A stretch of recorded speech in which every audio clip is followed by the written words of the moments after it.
ओम। दो बहनों की धार्मिक बातें 12वां भाग। सुखी गृहस्थ के लिए पत्नी के कर्तव्य और अकर्तव्य। यशोदा। घर में सुख शांति बनाए रखने के लिए पत्नी को किन बातों का ध्यान रखना चाहिए? सुखदा। गृहस्थ संबंधी चर्चा में जो पत्नी के कर्तव्य बताए गए हैं वे सभी करने चाहिए। उनसे घर में सुख शांति उन्नति एकता आदि विशेषताएं बने रहती है। संक्षेप में कुछ पालनीय कर्तव्यों को इस प्रकार ध्यान में रखना चाहिए। पहला, मधुर भाषण। पत्नी को मधुर भाषिणी प्रिय भाषिणी होना चाहिए। कटु भाषिणी होना पत्नी का प्रमुख अवगुण है। पति को घर आते जाते मधुर वचनों से स्वागत व विदा करना चाहिए। दूसरा, पतिव्रता। पत्नी का सबसे बड़ा गुण अपने पति के प्रति सत्यनिष्ठ होकर प्रेम पूर्वक रहना है। परपुरुष से संबंध घर को नरक बना देता है। तीसरा, लज्जा। स्त्रियों का लज्जा एक गुण है। इसका अभिप्राय यह नहीं है कि वह मुंह लटकाए बैठी रहे। इसका अभिप्राय यह है कि उसे स्वच्छंद चंचल वाचाल और मर्यादाहीन नहीं होना चाहिए। मर्यादित व्यवहार रखना चाहिए। चौथा, विनम्रता और प्रसन्नता। पत्नी में विनम्रता का भाव प्रेम को बढ़ाता है। प्रसन्नता से घर में उल्लास का वातावरण बनता है।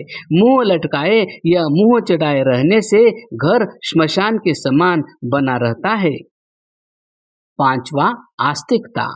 पत्नी को ईश्वर विश्वासी और ईश्वर उपासिका होना चाहिए।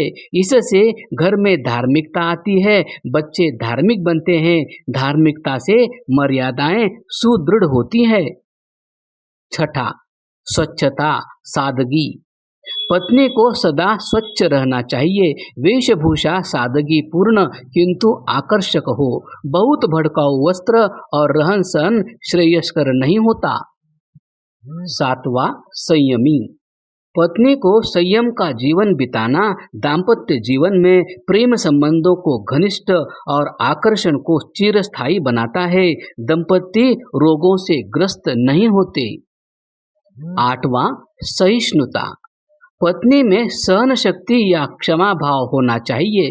किसी बात पर तुरंत प्रतिक्रिया करना या भड़क जाना अथवा तानाजनी करने से घर का वातावरण क्लेशमय बन जाता है। नौवां, उदारता। पति के खानपान रहन सहन संबंधी व्यवहारों में पत्नी को कंजूसी का बर्ताव न कर उदारता का प्रदर्शन करना चाहिए। 11वां, सेवा शुश्रूषा। पति अथवा सास ससुर आदि के रुग्ण अथवा अशक्त हो जाने पर प्रेम और श्रद्धा से उनकी सेवा संभाल करना पत्नी का प्रमुख दायित्व है। दुख में साथ न देने वाली पत्नी परिवार में सम्मान खो बैठती है। जो पत्नी इन कर्तव्यों का पालन करती है वह घर को सुखी बनाती है और घर की रानी बन जाती है। दृष्टांत। पत्नी के प्यार में कितनी महान शक्ति होती है और वह अपने प्यार की शक्ति से किस प्रकार भटके हुए पति को सही मार्ग पर ला सकती है, इसका बहुत ही प्रभावशाली उदाहरण स्वामी श्रद्धानंद जी की पत्नी का है। संन्यास लेने से पूर्व स्वामी श्रद्धानंद जी का नाम मुंशी राम था। इनके पिता कोतवाल थे।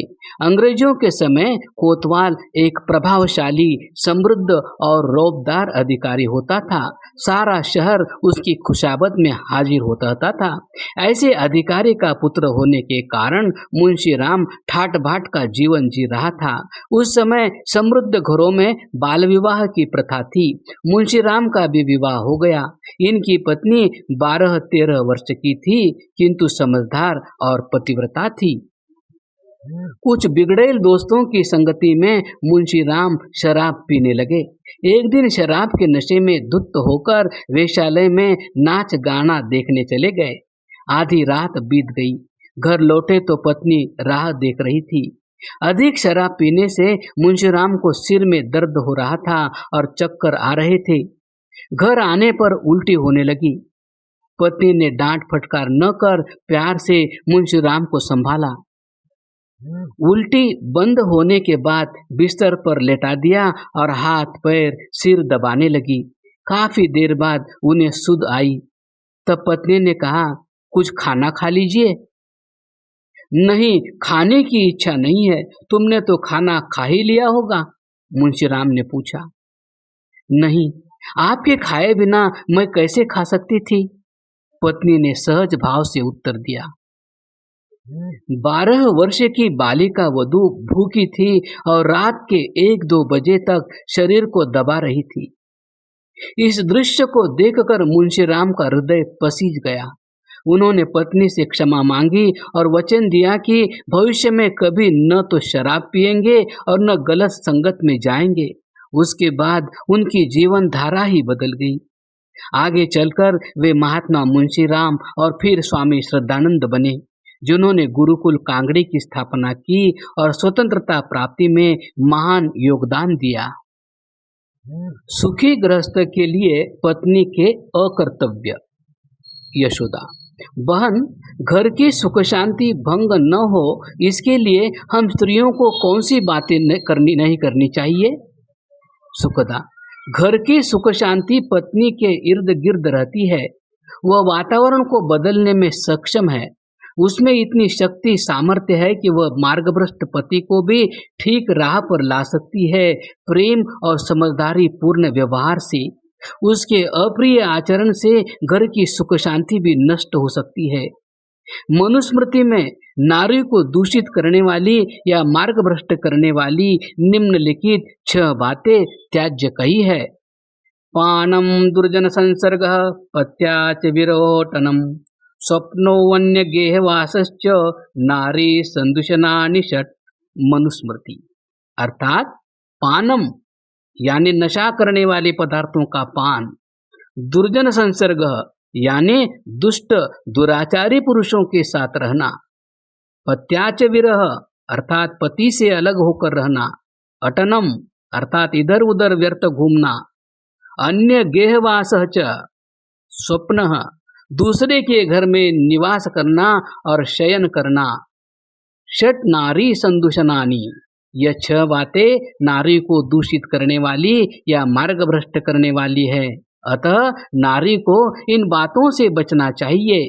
इसके अतिरिक्त कुछ अन्य बातें हैं जिनसे परिवार के विघटन और शांति भंग की आशंका रहती है। पहली बात, शक, संदेह। पति पर व्यर्थ का शक करना अपने घर में आग लगाने के समान है। बिना निश्चय के कोई आरोप न लगाएं। दूसरी बात, कलह। कलही स्वभाव, चिड़चिड़ी स्वभाव की पत्नी घर में सुखमय वातावरण नहीं रख पाती। तीसरी बात, विलासिता। अत्यंत विलासी, फिजूल खर्च करने वाली, दिखावे में अंधविश्वास करने वाली स्त्री घर के वातावरण को दुखमय बना देती है। चौथी बात, परपुरुष गमन। परपुरुष गमन जहाँ आत्मा की दृष्टि से पाप है, वहाँ परिवार के विनाश का सबसे बड़ा कारण है। यह प्रवृत्ति बच्चों तक को मिट्टी में मिला देती है। पांचवी बात, ईर्ष्या, द्वेष। ईर्ष्यालु और द्वेषपूर्ण स्वभाव भी परिवार में अशांति पैदा करता है। ऐसी स्त्री निंदालु होती है। वह अवसर पाते ही सबकी निंदा करती है। छठी बात, चंचलता।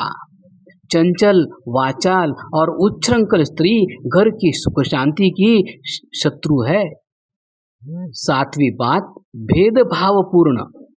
घर के सदस्यों में खान पान, रहन सहन में भेदभाव करने वाली पत्नी घर की एकता को भंग कर देती है। ऐसे स्वभाव की माताएं पुत्र पुत्री में भी भेद करती है, जिसके कारण वे अपने संतानों में भी घृणा की पात्र बन जाती है। क्रमशः